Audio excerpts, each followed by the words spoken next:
Bismillahirrahmanirrahim.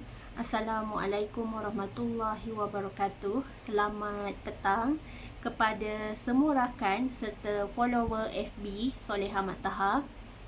Okey, hari ni Soleha mulakan live awal sebab jam 2 sekejap lagi Soleha akan ada Zoom di Spire.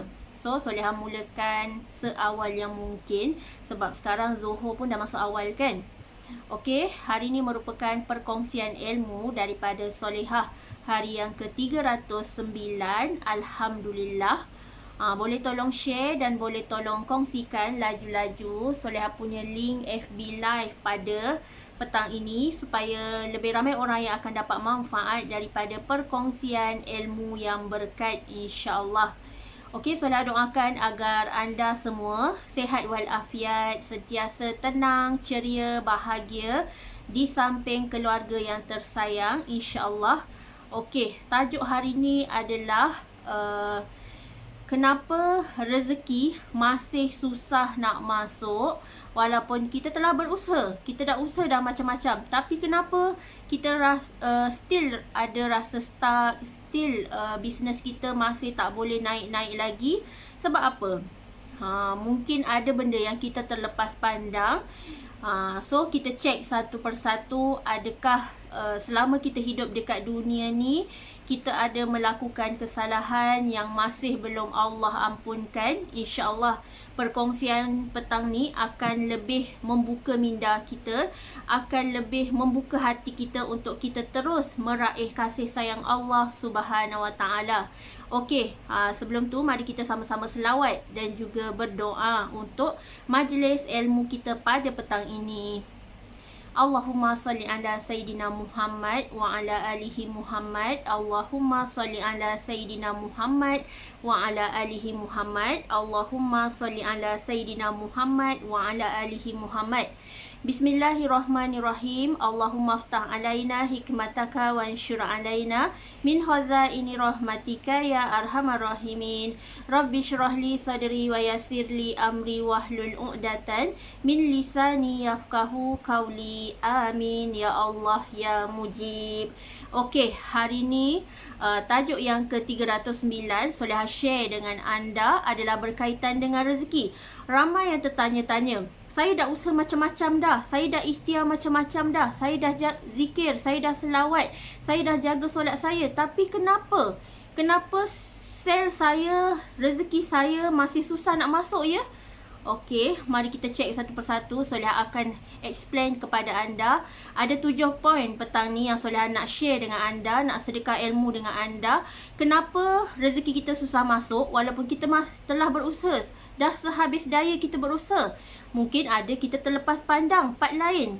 Okey, yang pertama, kenapa rezeki kita sebagai hamba Allah susah nak masuk walau kita dah ikhtiar macam-macam, walau kita dah usaha dah macam-macam.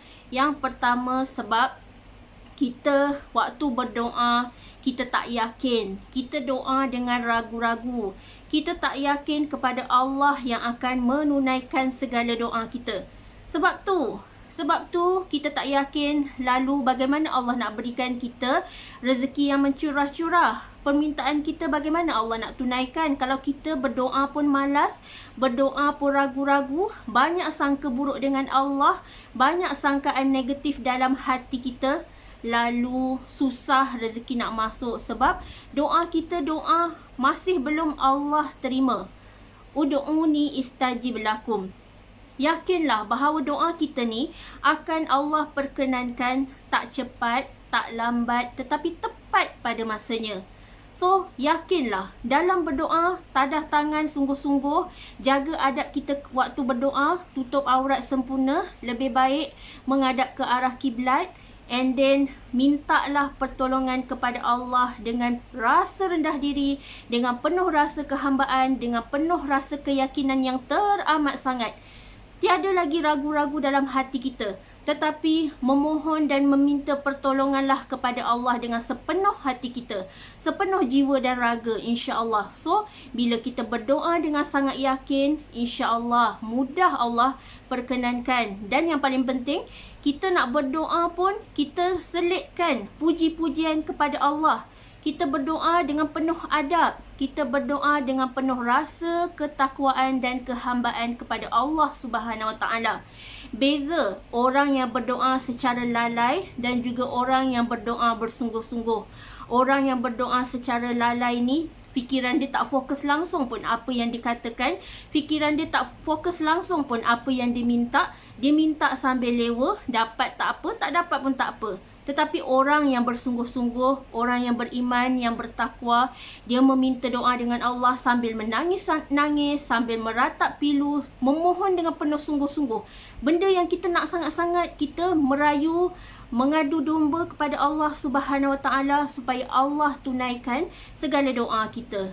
So, doa dengan penuh keyakinan. Jangan ragu-ragu. Stop daripada sikap was-was dan ragu-ragu kita. Syak kita buang jauh-jauh. Sebab Allah tu maha berkuasa, Allah tu maha agung, Allah tu maha adil dan maha memberi segala-galanya yang kita minta, asalkan kita yakin dan percaya Allah itu akan menunaikan segala hajat dan permintaan kita. Okey, yang kedua, kenapa kita dah usaha macam-macam tapi rezeki masih sempit, rezeki masih stuck? Kita tak sedar. Rupanya kita dah buat dosa berpuluh-puluh tahun, tetapi kita expect Allah ampunkan dosa kita dalam sehari dua je.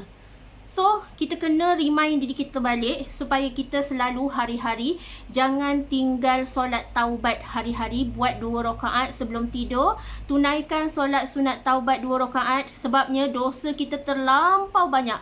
Dosa kita pada zaman jahiliah, berpuluh-puluh tahun kita hidup dengan dosa.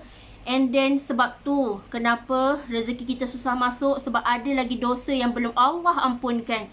So, teruskan amalan kita, teruskan marketing langit kita, jaga Allah dalam hati kita, minta ampun, minta doa kepada Allah, taubat sungguh-sungguh, taubatan nasuha, dan berjanji takkan ulang lagi. Sebab dosa kita, cuba bayangkan, dosa yang berpuluh-puluh tahun, kita nak expect Allah ampunkan dalam masa terdekat, mestilah kena istiqomah beramal.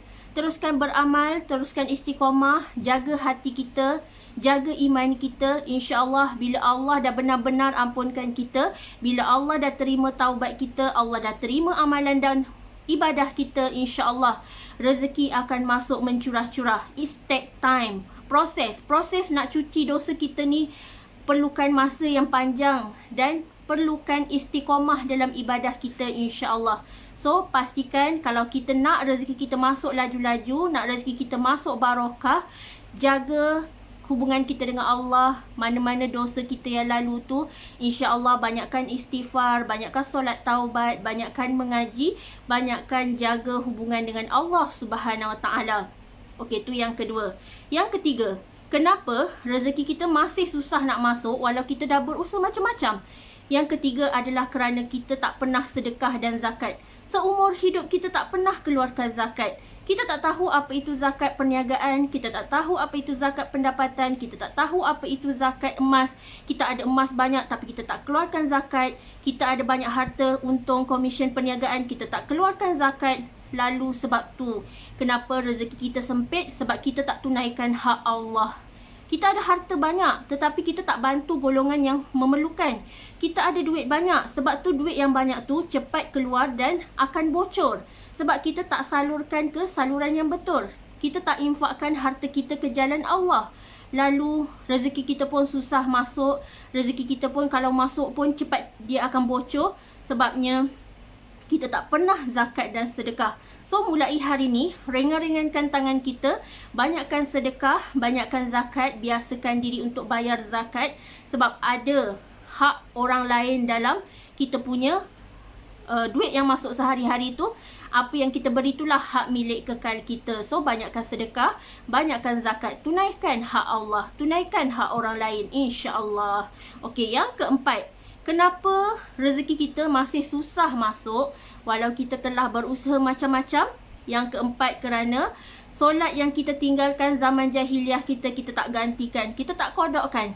So, Sebab tu dosa kita makin meninggi, makin melambung tinggi. Sebab dosa-dosa kita yang lalu, kita tinggalkan solat, kita tak ganti balik. Kita ingat tak berapa banyak solat fardu yang telah kita tinggalkan waktu zaman muda remaja kita? Konon-konon balik sekolah penat sehingga tertidurlah sampai bangun subuh esok, tertinggal solat maghrib, tertinggal solat isyak. Adakah kita dah ganti balik? Kita dah kodok balik. So check, pastikan. Kalau kita tak yakin, ganti je. Ganti je sebanyak mana pun sehingga hati kita reda, sehingga hati kita rasa ikhlas dalam ibadah, sehingga hati kita rasa ringan dalam beribadah. InsyaAllah buat sahaja amalan sunnah dan betulkan sahaja amalan fardu kita tu. Repair step by step secara istiqamah. Solat-solat kita yang lama-lama tertinggal tu segera gantikan. Banyakkan amalan sunat, banyakkan solat sunat. InsyaAllah Allah tu maha pengampun, Allah tu maha penerima taubat. InsyaAllah sesungguhnya hamba yang terbaik ini adalah hamba yang selalu improve, yang selalu improve amal dia, yang selalu repair, yang selalu recheck balik apa yang tak sempurna. InsyaAllah dia cuba untuk jaga kualiti ibadah dia sebaiknya, insyaAllah. Okey, yang kelima, kenapa rezeki kita masih sempit, masih bocor, masih stuck, masih down? Walau kita dah usaha, kita kata kita dah usaha, tetapi rupa-rupanya ada silap di sebaliknya. Yang kelima adalah kerana kita suka melawan cakap suami dan mak ayah kita. Anda tahu tak, reda kedua ibu bapa tu terletak kepada reda Allah. Kalau ibu bapa tak reda kepada kita, ibu bapa sakit hati dengan kita, ibu bapa kata kita ni anak derhaka, maka Allah pun takkan reda ke atas kita. Sebab tu kita jangan melawan cakap suami, jangan bentak cakap suami. Dengar dan cuba ikut apa yang ibu bapa kita cakap tu, pasti ada hikmahnya. Dan suami adalah tempat untuk jaminan isteri masuk syurga. Syurga seorang isteri terletak di bawah telapak kaki seorang suami. Dan syurga seorang anak terletak di bawah telapak kaki ibu. So, jagalah sebaiknya syurga dunia kita supaya kita akan beroleh syurga akhirat kita. Jangan abaikan. Bercakaplah yang lemah lembut, lemah gemalai, layan sebaiknya suami kita, layan sebaiknya ibu bapa kita, kerana reda dan restu keramat hidup ni sangat-sangat barakah dalam kehidupan kita. Kalau kita gembirakan hati mereka, insya-Allah rezeki akan mudah masuk. Kita selalu ambil perhatian mereka, kita tanya khabar mereka, kita selalu tanya mak okey ke, sihat ke, tanya khabar mereka, perubatan mereka macam mana, makanan mereka macam mana, okey ke tak. So, ambil berat dan take care about them. Okey, insya-Allah. Okey, yang keenam, kenapa rezeki kita masih susah masuk walau kita telah berusaha? Yang keenam, kerana dalam hati kita ada banyak penyakit hati. Kita dengki dan iri hati dengan kejayaan orang lain. Kita tak suka tengok orang lain berjaya, tengok orang lain dapat nombor 1, tengok orang lain dapat reward macam-macam. Kita sakit hati. Kita tak boleh tengok kebahagiaan orang lain, kita tak boleh tengok kejayaan orang lain. Tu maksudnya hati kita penuh dengan penyakit hati hitam legam. So, cek balik hati kita. Jangan rasa tak suka, jangan rasa dengki, jangan rasa iri hati, jangan ada rasa prasangka yang buruk-buruk. Kita tuduh dia macam-macam, kita fitnah dia macam-macam, kita kata belakang dia, kita buka aib dia.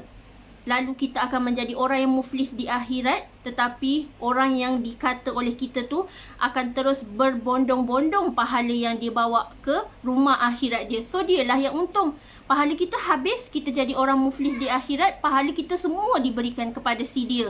Sebabnya dia sabar, dia reda, tetapi kita ni tak habis-habis mengumpat dia. Kita melakukan ribah, kita sakitkan hati dia. Lalu itulah penyebab rezeki tersekat. Rezeki tersekat hanya kerana sakit hati kita.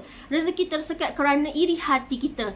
Rezeki tersekat kerana busuk hati kita. Na'udzubillah min zalik. So, jagalah sekeping hati kita ni. Biarlah hati kita ni bersih, clear, suka tengok kejayaan orang. Bila orang lain berjaya, kita doakan dia. Bila orang lain berjaya, kita cuba tiru untuk semangat jadi macam dia. Itulah sebaik-baik hamba. Bukannya kita dengki, bukannya kita rasa macam nak bunuh dia, tetapi kita raikan dan syukur dengan apa yang telah Allah beri kepada kita dan apa yang Allah beri kepada dia kerana atas usaha dia. Man jadda wajada wa man zara'a hasada. Dan poin yang terakhir, yang ketujuh adalah kenapa rezeki kita susah masuk? Kerana kita seorang yang munafik dan banyak menipu. Cakap kita tak jujur, cakap kita tak telus. Kita tak jujur dengan customer kita. Kita bagi harga cekik darah. Kita bagi harga tak sama dengan standard pasaran. HQ tetapkan sekian-sekian tetapi kita pandai-pandai je naikkan harga. HQ bagi harga sekian-sekian tetapi kita pandai-pandai je turunkan harga sebab kita nak laku barang kita tu seorang-seorang. So jadilah kita untung yang membinasakan. So inilah punca yang terakhir kenapa rezeki kita susah masuk, sebab kita seorang yang munafik. Bila kita berjanji kita tak tunaikan, bila kita berkata kita tak walk the talk, maka Allah pun murka ke arah kita sebab kita menjadi seorang yang munafik dalam tak sedar. Kita tipu diri kita tipu orang sekeliling kita tipu Allah yang paling menakutkan. So jangan, jujurlah pada diri kita. Kalau kita tak buat, cakap kita tak buat. Tetapi kalau memang kita buat, bersabarlah, andai ada diri kita diuji, insya-Allah Allah sentiasa bersama dengan orang-orang yang sabar. So, sabarlah. Sabar itu adalah kunci syurga. So, siapa-siapa yang bersabar, insya-Allah kejayaan akan datang bergolek kepada dirinya. So, kalau anda nak berjaya, trust the process. Lalui segala proses apa yang kita nak dalam berjaya ni dengan penuh rasa rendah diri, dengan penuh rasa tawajuh, buat sungguh-sungguh sampai habis, insya-Allah. Okey, ini sahaja perkongsian daripada Solehah. 7 poin yang Solehah share dengan anda ni. Semoga terkesan di hati anda. Kalau masih stuck sel kita tu, kita cek satu persatu. Adakah banyak yang aku lakukan dosa aku dengan orang sekeliling ni? Kita cek balik, insya-Allah sama-sama betulkan. Sama-sama betulkan, insya-Allah kita nak jadi hamba yang kaya dunia akhirat, insya-Allah. Okey, wabillahi taufiq wa hidayah. Wassalamualaikum warahmatullahi wabarakatuh.